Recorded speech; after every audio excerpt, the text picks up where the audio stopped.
در این روز جمعه سعید به همه شما درود میفرستم. بینندگان عزیز، برایتان تنیسیت و خاطر شاد رو تمنا دارم و ساعت به وقت پراگادا به وقت مسکو 12 و دوشنبه باشه 14 در ساعتی که همه روزه من برایتان خبرهای تازه تاجیکستان و جهان رو تقدیم میکنم.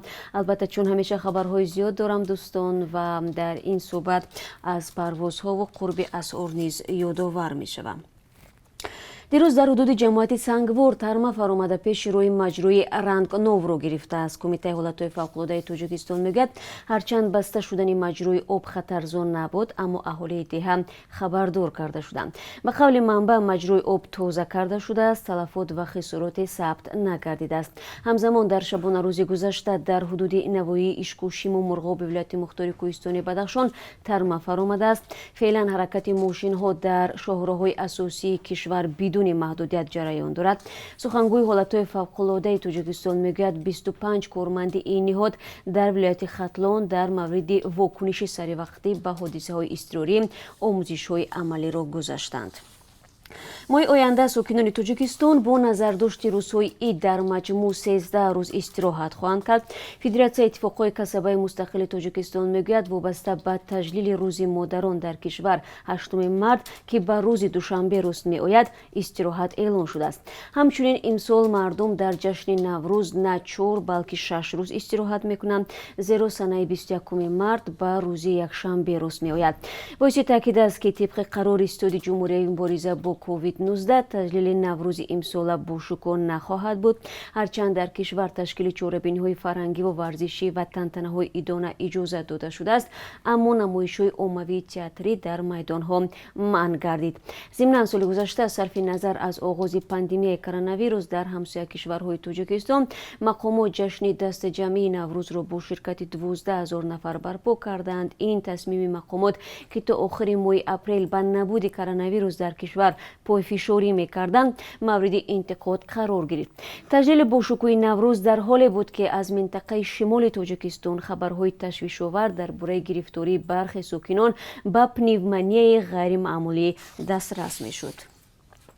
مقامات ترکیه بنابر پاندمی کرونا ویروس چاره‌های محدود کننده را برای مسافران تمدید کردند. شرکت هوایی ترکیش ایرلاینز آگاه نموده است که وزارت تندرستی ترکیه برای مسافران حتما با خود داشتن تشخیص منفی کووید 19 را تا 31 مارت سال جاری دراز کرده است. این طلبات از جمله به شهروندان تاجیکستان نیز داخل دارد، زیرا از دوشنبه به استانبول پروازهای منتظم عملی می شود.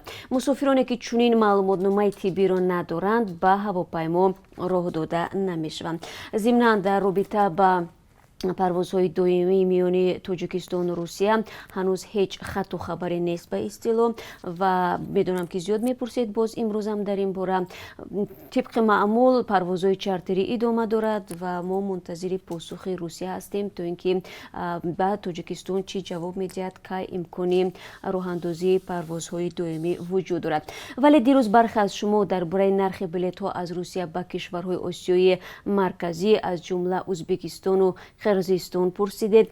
باید گفت که خبرگزاری روسی نیز نوشتند که نرخ بلیط از روسیه تا رفت بلند می رود. مثلا از مسکو به اوش بلیط با نرخ 13,780 روبل روسی و به بیشکک با قیمت 19,532 روبل روسی فروخته می شود. از پایتخت روسیه به سمت توشکند بلیط هواپیما 25,917 روبل روسی نرخ دارد. به نورسلطان قزاقستان باشد 29,108 روبل می باشد. همان گونه که مهاجران تاجیک میگویند ارزش بلیط پروازهای چارتری طریق شرکت سومون ایر از مسکو به دوشنبه از 30,000 روبل روسی به بالاست که اکثریت این مقدار پول را برای بازگشتن به وطن ندارند. تلویزیون استانه درباره زندانی شدن یک مرد 31 ساله قزاق خبر میدهد. طبق این گزارش او در دزدی 9 ماشین شهروندان تاجیکستان دست داشته است. در گزارش آمده است که صاحبان این ماشین ها در دوره کرانتین نقلیات خود را در توقفگاه پولکی این مرد گذاشتند. توقفگاه را در نزدیک گذرگاه مرزی این صاحبکار جای داده است. اما این صاحبکار قزاق تبار برای به دست آوردن فایده مفت 6 ماشین را فروخته، 3 تا دیگر را به حیث قسم‌های эҳтиётӣ истифода намудааст. зарари умумӣ расондааш 11 миллион танга ҳисоб шудааст. соҳибкорро кормандони полис баъди фирораш боздошт карданд. тавре маълум шудааст ӯ қаблан низ барои қаллобӣ маҳкум шуда будааст.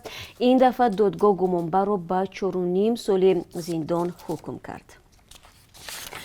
созмони ҷамъиятии дафтари озодиҳои шаҳрвандӣ китоберо нашр кардааст, ки дар он 13 қиссаи сарбози азиятдида аз шиканҷаву таҳқир ва нақзи ҳуқуқ гирд оварда шудааст.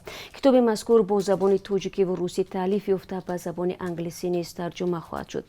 муаллифон мегӯянд, ин китоб аз тақдири шикастаи 13 ҷавон ва орзуҳои барбодрафтаи онҳо нақл мекунад.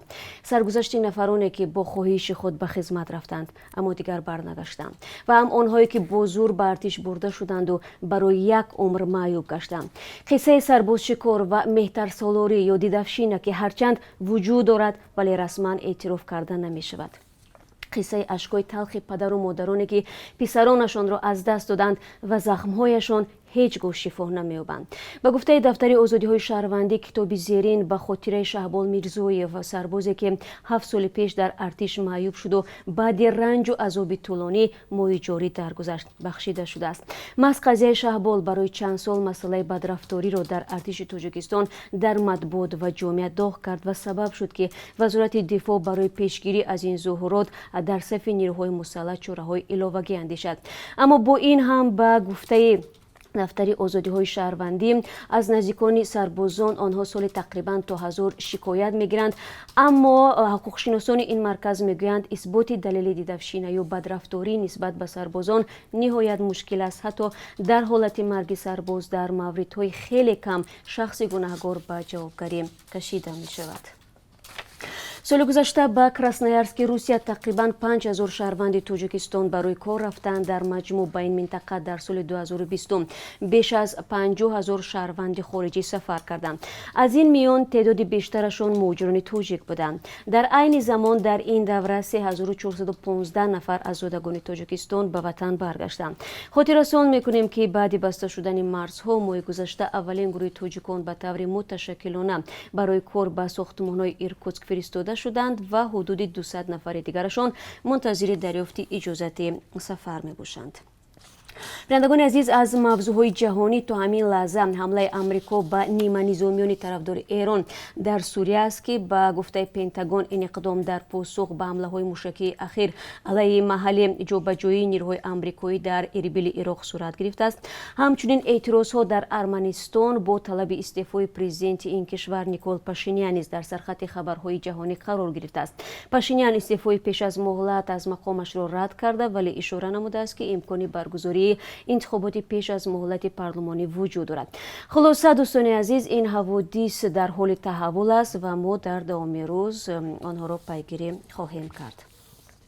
як зодаи Тоҷикистонро дар вилояти Ульяновск ба 9 соли зиндон маҳкум карданд. ӯ дар куштори ҳамватани худ гунаҳгор дониста шудааст. ҳодиса тобистони соли гузашта ба вуқӯъ пайваста аст. ба қавли манбаи Улпрессару моҳи июл маҳкум шуда бо як шаҳрванди 49 солаи Тоҷикистон ҷанҷол карда, ӯро чанд зарби корд мезанад. ҷасади мардро як рӯз пас аз ҳодиса пайдо карданд. номи нафари зиндонӣ шуда ва қурбонӣ нашр нашудааст. вазорати корҳои дохилии Тоҷикистон мегӯяд, ки соати 9 шаби гузашта як ҷавондухтари 24 сола ба ҷонаш қасд намуда худро дар наздикии беморхонаи Истиқлол ба дарёи маъруф бо номи Душанбинка ҳаво додааст. дар ин ҳангом кормандони милитсия, ки дар беморхонаи Истиқлол навбатдор буданд, бо мушоҳидаи ин саҳна духтарро аз об берун бароварда ба беморхона интиқол доданд. пизишкон саломатии ӯро қаноатбахш арзёбӣ мекунанд. тавре маълум шудааст, ин ҷавондухтар дар пайи муноқишаи оилавӣ талоши худкушӣ кардааст. бояд гуфт 5 феврали соли ҷорӣ низ вақти донишҷӯи 21 солаи донишкадаи санъати Тоҷикистон худро дар дарёи Душанбе ғарқ карданӣ мешавад, лейтенанти милитсия ӯро аз марг наҷот медиҳад.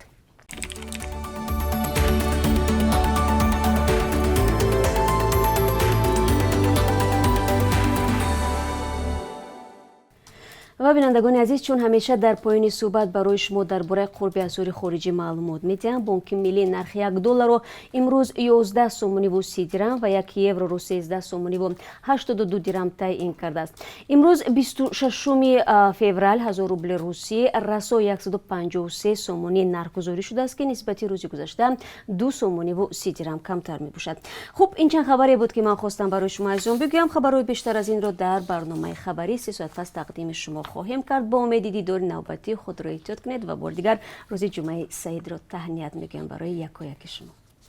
салом, агар хату хабар мехоҳед мо дорем. навиди бомдодӣ, сархатти хабарҳо, ахбори тоҷикистон ва ҷаҳон, гузоришҳо ва таҳлилҳо. чӣ мегузарад ва чаро?